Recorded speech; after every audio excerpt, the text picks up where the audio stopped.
Hey, Hi, Daymond. what's going on? How are you? I'm great. I'm great. How's your family? Everybody's good. Can you hear me? I can hear you perfectly.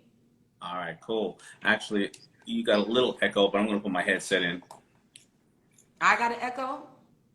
Well, it's a little, I got bad hearing too, so that's probably my problem I'm having. All right. Awesome. It's good to see you. It's good seeing you as well. Where are you at? You're in Thank LA? you. I'm in LA, locked up in the house. I was telling somebody the most exciting thing for me is going to the supermarket. Like I get dressed to go to the supermarket now. Really? Yes, I put on the Yeah. makeup, the lipstick, whatever I need to put, and I walk into the supermarket and everybody's like, "Hey, Miss Patty." I'm like, "Hey, Yeah, well, Francis." Did you you got to find joy in the small things in life. Absolutely, but I'm one of those people when I walk around my neighborhood, I feel like the mayor of North Hollywood. So, I'm so happy to have you on my IG live. Well, I thank was you. telling everybody before you came on that this is one of the things that I started doing during the quarantine, basically interviewing everybody that I've actually met, done business with within the last 30 years. And Oh, wow. it actually has kept my mind active as opposed Mm-hmm. to just being here all the way on the West Coast alone and worried all the time. Right, right, right. And the beauty of me interviewing my friends, is the fact that every time, I do research. I see you all the time out and about in New York, and I learned a lot about you. Um, you know, some personal things, Uh-huh. business wise, of course, Sure. that I didn't know before, and I found a lot of things very interesting. Um, One of the things that I wanted to bring up was that I read that your mom was a very big influence in helping you start your company, and and a lot of African Americans don't normally have family members that would take that chance, Mm-hmm. and she took a Mm-hmm. chance with you. So, what would you suggest would be for someone that doesn't have that support system, what avenues can they take to, you know, be able to start a business and without that support system? Because, a lot of banks don't offer grants to minority companies or they don't get the same deals. Yes, mom supported me way before the financial part. The story goes that after I got $300,000 in orders, I went home and I got turned down, in Vegas, and I got turned down by 27 banks. And rightfully so, though, because, I didn't have financial intelligence and I didn't know how to make a loan officer feel like they were going to get the money back. So it was my fault that I got turned down by 27 banks. Not saying that banks are overwhelmingly issuing money to people of color or marginalized people. Um, Mhm. but I made it even easier for them to say no because my shit was looking crazy.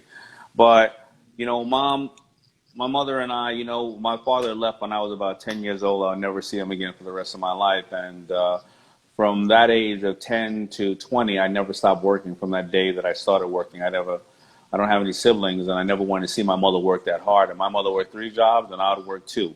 Well, she'd work three jobs, and I would work one. And, I put a lot of money in the house as well. But again, this was an investment that she had made, years prior. And like traditional people, what they do is, they start out working and they try to make as much money as they can. They put it into a home,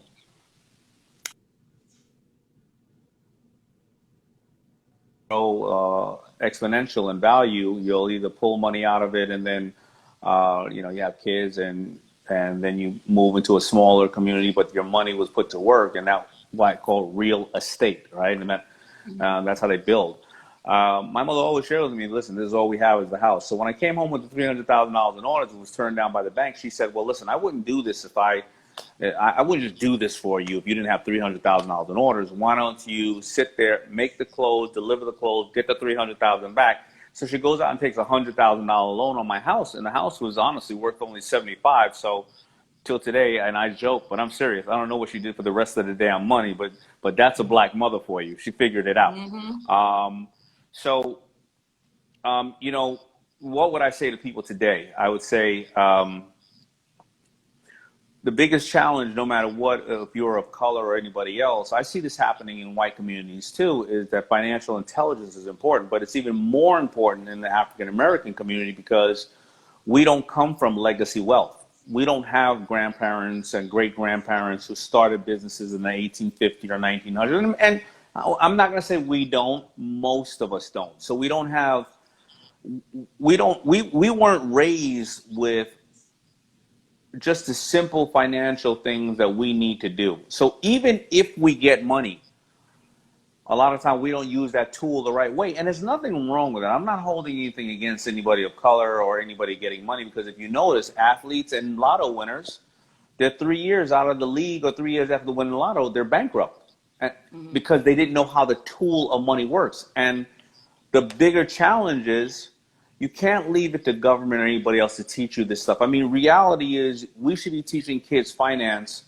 and financial intelligence the same way we teach them wood shop or teaching them science, right? We should be teaching coding and financial intelligence at 8, at 10 years old, because at 8 to 10 years old, when you get to be about 12, you're thinking about college. And this is no longer the day and age our parents grew up in. A lot of things were affordable. You're 10 and 12 years old. If you're thinking about college, you're thinking about potentially getting a student loan of the equivalent of $300,000 for a career you're not sure if you want.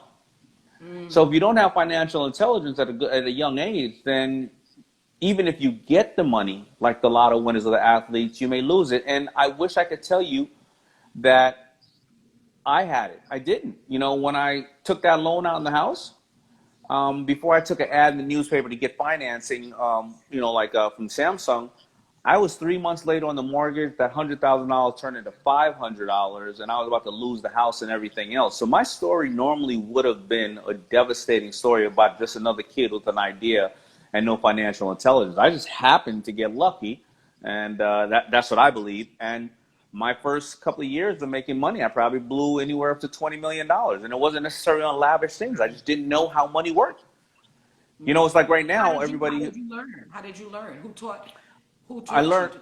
I learned by my accountants, by my attorneys, by those people. Teachers in school are absolutely brilliant. I call them the most underappreciated commodity, but the school system is telling you about George Washington and telling you who chopped down the cherry tree. I ain't going to use that in my business. I ain't going to, and half of this stuff is lies or a story of other people that may not have really respected us, and they don't talk about the bad part of the story, right? So I had to learn from my real life teachers, and my real life teachers were my customers, my accountant, my lawyer, and then you have two type of people dealing with taxes. You have your tax advisor and you have your bookkeeper, or slash your CPA. And after I went through about like the $20 million back in the days when all of us were hanging out, and I looked around and I saw that most of the athletes that we knew were now bankrupt, I was like, wait a minute, why can't that happen to me? I'm gonna put my ego aside and not say, oh man, I'm cool. But unlike an athlete, who gets a massive amount of money at 18, 20, 25, and then they don't make more money after that. Okay, we're not talking about Michael Jordan or somebody with sneaker Right. deals. I, thank God, made a massive amount of money to the normal person at 30, but I still had another bite at the apple. My business was growing, and so the first 1 year or 2 years of having money, I looked back and I said, wait a minute, where'd all that shit go? I said, wait a minute. If I ever get it again, I know this is coming in now. I'm going to hold on to this, and I'm going to learn financially what I need to do so that my money works for me and I don't work for my money. Mm-hmm. There's you say, okay, one of the things that I want to say, you okay, you learned along the way. Is that's okay? You know, because you know, there's a lot of people that are afraid to start new businesses, and they're afraid to make those mistakes.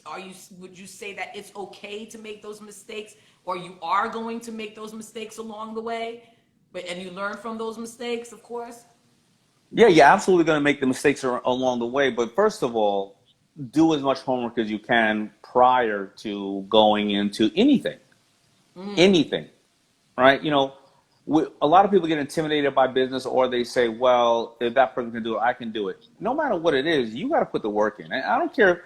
Listen, if I wanted to come see you right now, Patty, in LA, I got to do the homework on, am I going to take an Uber to a plane? You know, how much does the ticket cost? Where am I going to go? When I get there, yo, what's your address? Where do you live? You know what I mean? Like, you know, what do I need to do? So it's really simple, but people make it complicated. Now, the second part to it is you you learn on the way, because real entrepreneurs take affordable steps. They act, they learn, they repeat. They take baby steps.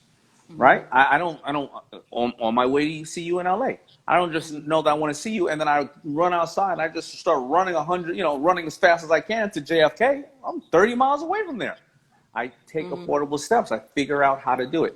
So, that's the biggest thing that people need to understand, because you can recover from affordable steps.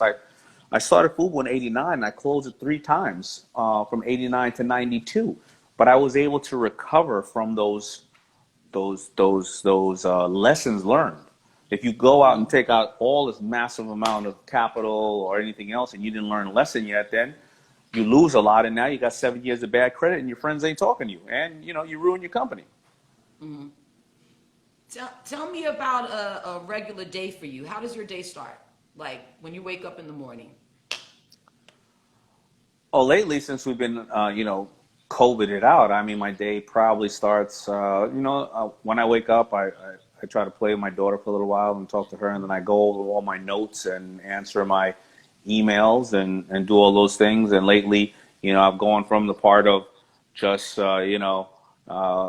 eating bad to trying to put a little more of a workout in, because I kept saying, I'm going to work out, and I never got to work out. And then I start, doing a lot of the Instagram lives and the Zoom calls and all the interviews and stuff like that with my staff and people and press until around 6, 7 o'clock. Then I try to get something to eat, and then I go and just chill for a little while.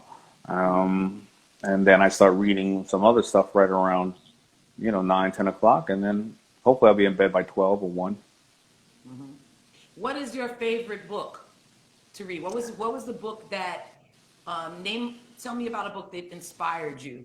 Well, I think that it's attributed to inspiring more of the most successful people in business. We're not talking about the Bible in business than anything else. It's called Think and Grow Rich by Napoleon Hill. Think and Grow Rich. I'll write that down. And that was the book that inspired you? Yep. Okay. I do have a question for you. Okay, do you have any ideas or solutions for bridging the wealth gap between blacks and whites in America? And are you aware of any grants and programs geared towards blacks that you can recommend to assist blacks in building wealth and ownership? No, I do not know of any grants and programs. I'm sure they're out there. But the first question you're asking me is really way above my pay grade. You're asking a question of building a bridge or closing the wealth gap. Mm-hmm. That is a very, very complicated solution because of systematic racism, right? So the only thing that can close those things are a systematic destruction of racism and all the other elements that come around. So that's the only thing that's ever going to close the gap.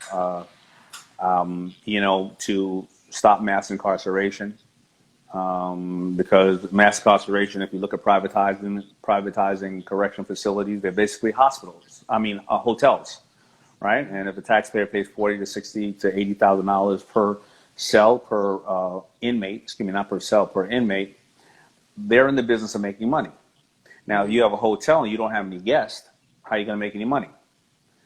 So who's your marketing agency for your hotel? It's the police. Because the police are filling the correction facilities filled with, if we take up 10% of this country, but the correction facilities are filled with 35% of us, that's obviously something gone wrong, right? Now you put those individuals in these privatized jails, and they work for 18 to 22 cents an hour for other private corporations. Now you have privatized slavery, right? And then when the person comes out of jail because they've been processed, then they have to say that they're a felon, because no two felons are alike. If there are more people that are not of African American and or brown in this country, then most likely, if you look at this in numbers, there are probably more drug dealers, in this country of non-color. But unfortunately, because of a lot of the Rockefeller Acts and a lot of those things, African Americans will sell $600 worth of weed and get 10 years in jail as a felon. When you come out as a felon, then how do you get a job when you have to fill out that application as felon? You can't get a bank loan because you have to fill out an application as felon. You can't be on a jury. So when another African American comes up to a jury because you're a felon, they're not judged by their own peers. So there's a lot of different things that have to be done to change this.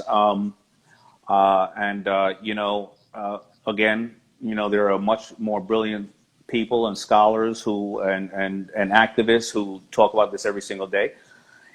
We're at a great time where a lot of people of all colors are trying to get together to solve an injustice. And if you want to know more about it, the information and the data is clearly out there, and maybe you need to, take one small step to try to correct it.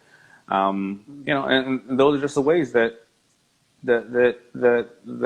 we can solve those issues. But, again, also the mentality of, African Americans in the advertising world we used to be called shoes, super heavy users.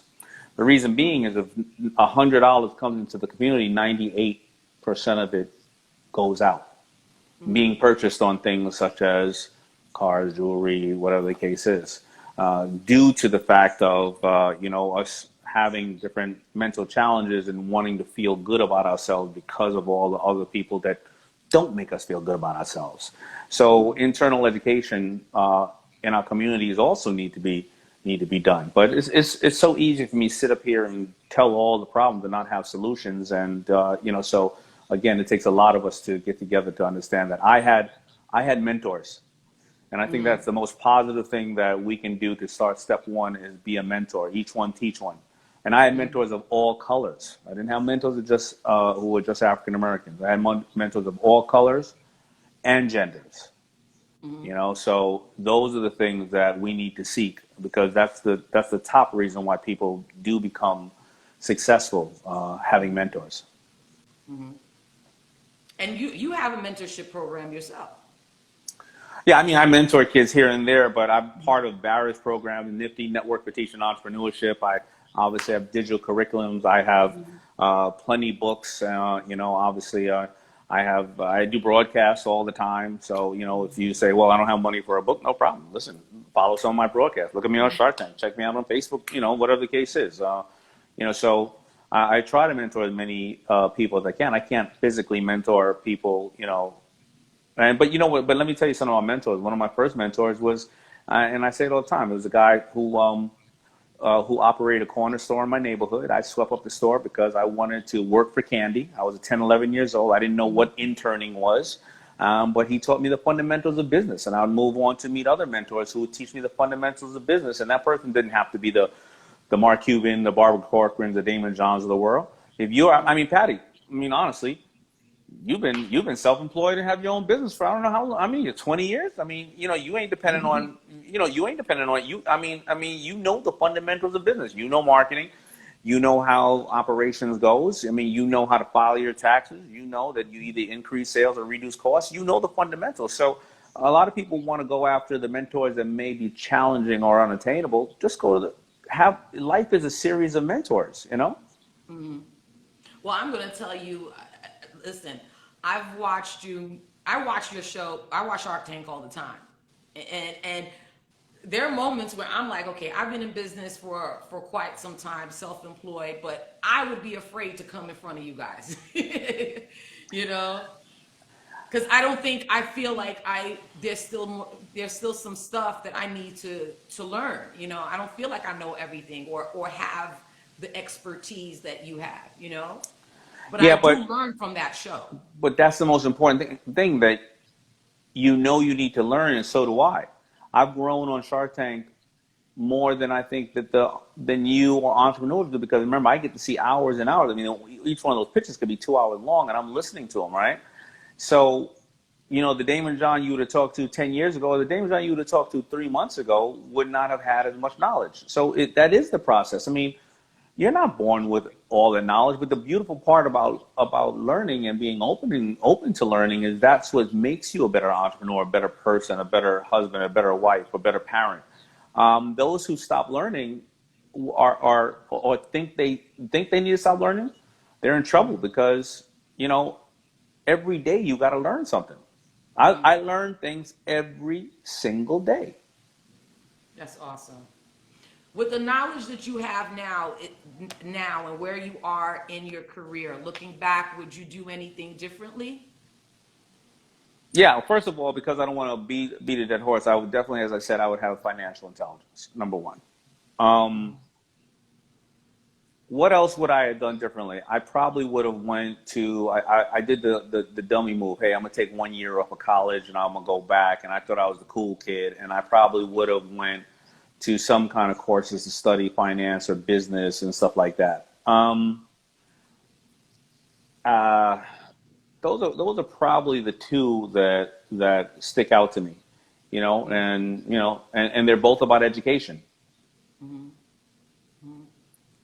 Well, I always say education is, for me, education has always been my weapon. You Yeah. know, because when I started out, a lot of people don't know this, and I've spoken about it a couple of weeks for the last, couple of shows, is that, a lot of people didn't know I went to college to be a ballerina, you know. Hmm. I was a dance major, and then I ended up being an artist with Steve's, signed to Steve Stout. Um, and when I met him, I had just gotten accepted into Dance Theater of Harlem Professional Training Program. If you told me that I was going to be in an event, planner, that's not what I went to school for. I have a degree in communications. Right. And then I say to myself now, do I even use it?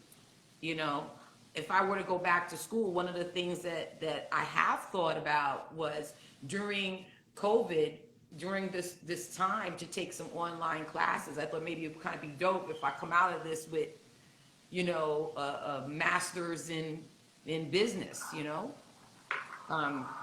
So I definitely, but I am grateful that I did go to school. Of That was course. something that Haitian household, that's not even an option. Right. Haitians, you gotta go to school. You know, I wanted to. You have, okay. So FUBU, okay. You have FUBU. You have the Shark Group, Hmm. okay. Um, I've a, there's a lot of you spent a lot of your own money investing into businesses that presented to you on Shark Tank. How have those? I've seen that a lot of those businesses have done well. What I love about Shark Tank is the businesses that you guys took on. I actually see them, out and about.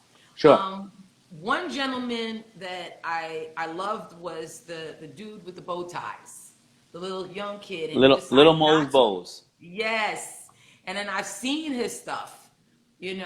How is that? How is that going right now? He must be like Mo, 18, 19 yeah, now. Mo's 18 and 19. He's chugging along. He was, prior to this, he was on the road here and there as a motivational speaker. He had a book out. Wow.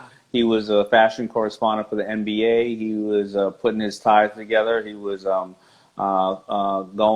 working hard on his schoolwork. I mean, Mo and his mother remind me of my mother and myself. Mm-hmm. Um, Is that what Yeah, you saw in him? that Excuse is what me. I saw him. That is what I saw in that young man. I saw my mother and myself. I saw an adorable young man who had this love and passion for fashion, and you can hear it in his pitch. It wasn't about, when people pitch you and they're talking about how much money, how much money, how much money, how much money, but you don't see any passion in them. They're not talking about the product or the customer or that aha moment that they figured out something on how to do it better for their customer. If you read between the lines, if it's money, money, money, money, money, they think either your investment is going to help them make a lot of money, and that's all this needs, cash infusion, right? It's like, so but you listen, Mo's doing great. I don't know if he'll stick with his bow ties or not, but I will never bet against Mo and his mom. They're just great people. There are moments when I watch the show and I could see it in your eye who you're going to go with. you know, and when you said that you saw yourself and your mom, I knew that you were going to at least not for anything work with him. I saw Yeah, that yeah, right yeah. away. He was looking for an investment, and I felt that at that age, to get a certain amount of money, he would have gave up too much equity in his company, and then if his company really went well, Hmm. then he would not own a good piece, or if it was going to grow the way that I figured it would grow, I hope it would grow. That he can get more money for less equity, giving up less equity down the road. Hmm. All right, so I see you've written 4 books. Are you 5? You're on your Yeah, fifth book? yeah, yeah. My fifth What's the name of the fifth one? power shift. Okay. It came out exactly when COVID hit that week. Okay. Okay. So I didn't make too much of a mistake because I was like, wait Right, a right, minute, right. when did that Yeah, happen? yeah. Okay. And I also read that you're going to be working on some film television projects. Yeah, I'm always working on television projects, from the production side, as well as, they call me to do my little cameos here and there. Um, Hmm. but right now it's a very funny time. Like, a lot of places are shut down. You can't get into production. People don't know what they're doing. So it may have altered, or sometimes, when you get to a place like this, where the whole world is kind of stuck, you want to go narrow and deep on what you know best, and that's not the time necessarily. Even if you're trying to pivot, that's not the time necessarily. You want to go into a brand new area and category unless you've already had some good feeling experiences and or whatever. You don't want to jump feet in. Again, you want to take affordable steps. So like everybody else, I'm sitting here recalibrating what I'm doing and seeing what's working and seeing where I need to cut things out because they were taking a lot of time because during the time when things were decent and we weren't all going crazy and just getting small and narrowing in on the things that I do best. Hmm. Someone wants to know what Power Shift is about. So Power Shift in my book, it's about, I wrote it, obviously, it took me a year to write it, so I wrote it right before, and I dropped it right when COVID came out. It's about the power shift that you need to make in your life and how you need to pivot at certain times. So I studied, and I interviewed, I gave a lot of personal stories from myself of one, how I pivoted from, a kid who got left back, who's dyslexic, who had no access to capital, who was raised by a single mother and never went to college, and I pivoted into the fashion world to create a global brand, and then I pivoted into being a New York Times best-selling author, a motivational speaker, and being on a network for 12 different years, and major network for 12 years, and how I did that, and then how people like Diddy can go from being a dancer to a record label head to being a music artist to then being a designer, and then being able to have one of the top spirits companies, and how it's hard enough to be in each industry and make it to the top. What are the methods that you need to do to get there? So I interviewed Pitbull and Mark Cuban and Bethany and Kris Jenner and Billie Jean King and several other people that you may not know, to look to find that defining secret sauce that everybody has. And I put it all in a book because I don't necessarily like writing books. I'm dyslexic, so this is my third book in 5 years, and it's very challenging to write a book. And I don't write it just to write it. I feel like every time I write a book, I feel that when people come up to me and ask me what can they do, I go, check out one of my books. Here's what you can do, all right, or whatever the case is. So my last two prior to this, one was called Power of Broke, how you don't need money to make money, and the other one is called Rise and Grind, how you maximize the 24 hours of the day that we all have, and why will you be more successful than me and I than this person if we all have the same 24 hours.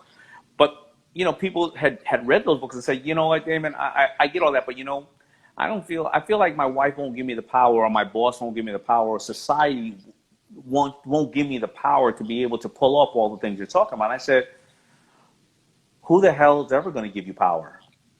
You have to Why? get yourself.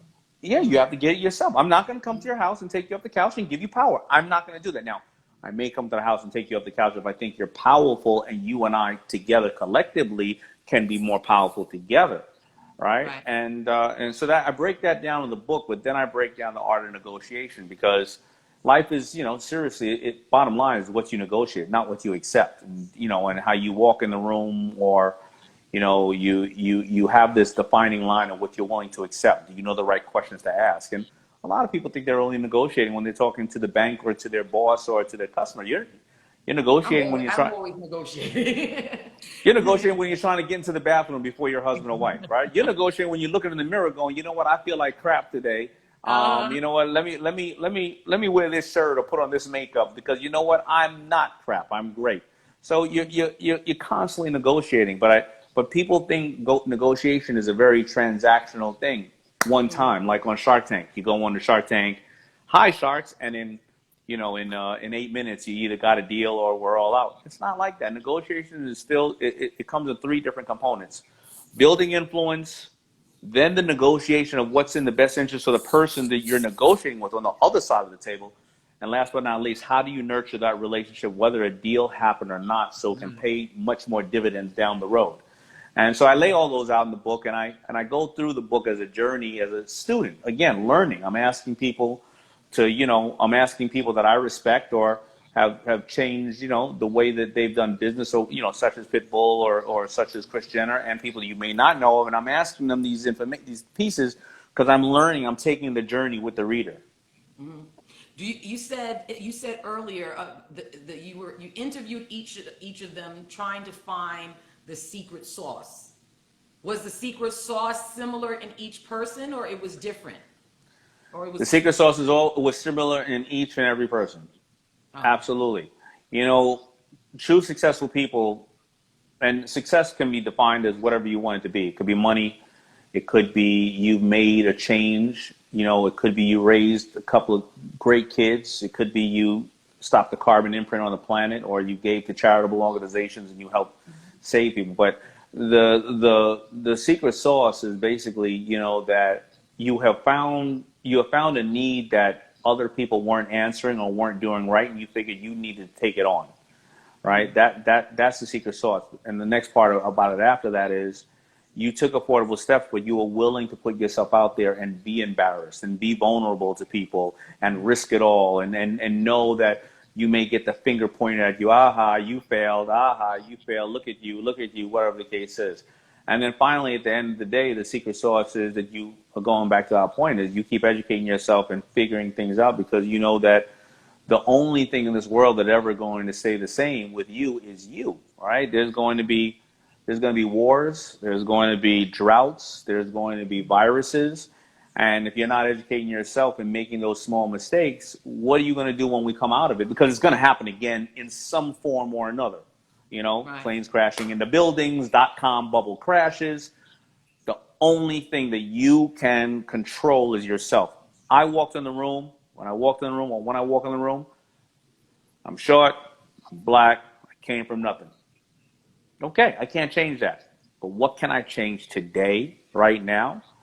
And to make you say, I want to rock with you. I need to be part of what you're doing. Mm-hmm. My last question, to add on to what you just said, I've been having discussions with a lot of different people, and they said that between my accounting people, my tax people, they said that this time during quarantine is the perfect time to clean your stuff up, and so that clean your stuff up work on the projects that you want to work on so that once the quarantine is over, you're on the right side of the fence. Would you agree with that statement? Like, Absolutely. I mean, listen, the quarantine had only highlighted everything. It's only shined a spotlight on fake friends, weak people, you know, people who over leveraged, people who didn't plan for a rainy day, who just thought who they were living by their, by the seat of their pants, people who are, disrespectful, and people who don't have morals. It was also highlighted people who are hard workers, people who are educated, people who can't be stopped, people who will reach out to others even though they're hurting and say, "How are you doing?" People who prepared for a rainy day, people who said, "You know what? I'm going to reset. I got a 20,000 square foot restaurant. I realize now that was a mistake. I need a 5,000 square foot virtual kitchen." People who are saying, "What's my why? Why did I work on this person's business and this person's dream for the last 20 years, and now this person is failing at their dream, unfortunately, and I have to suffer when I could have built that myself?" So this is highlighting all those things, and you need to be reflecting on what's your why. Are you doing things now for society? Are you doing it now because your parents told you that's the way it should be? Or are you doing it because you want to change the planet, because you want to love your family a little bit more, or you want to, enjoy life? So right now is the time to reflect on what your why is, because we're all going through the same thing. That's the beautiful part about what's going on right now, and the worst part. Nobody's better off. I don't care if you have money, but if you have money and your son or your daughter or your wife or your husband or your parent just died because they have underlying issues, how much money is going to save them? That's not going to save them, right? So we all have these challenges that we're going into, and this is the time that people have to reflect. And and I understand some people will get weak and they'll start maybe drinking too much or hanging out too much, or of course there's a lot of mental issues out there. Maybe they'll come back, maybe they'll straighten themselves up, but you gotta, I want, if everybody right now would write down their obituary, they would see where they are in life right now. Write your obituary right now, and then you can see the changes you want to make, or you can see that you're absolutely on the right path to what you want to do. I write my obituary every single year. wow. Wow, that's great advice. Well, Daymond, I know that you have another interview to do. I can't steal you. No problem. But I wanted to say thank you for coming on my show. I always appreciate you taking the time out for me. Of course, You're always absolutely. available. That's right. And I want to say hugs and kisses to you and your family. And thanks again. I love you. And same to you. I love you too, and thank you for inspiring people. And I can't wait to see you and give you a hug in person. Ah, same here. I can feel All it already over here. right. Bye Okay, bye. bye, Daymond. Thank Bye. you. Thank you. Wow. I hope that that was very informative. I know it was informative for me. You know, um, so did you guys enjoy that conversation? I hope so. I'm going to reset because I have Jeff Robinson coming in, and we're going to talk about the music industry. Hi, Pierce. How, Tiffany? Hi, Goldie. So we've got Jeff Robinson coming in. We're going to talk up to him about the music industry, what projects he's working on. So let's reset this, and I hope you guys can come back and hang out with me in a few, okay?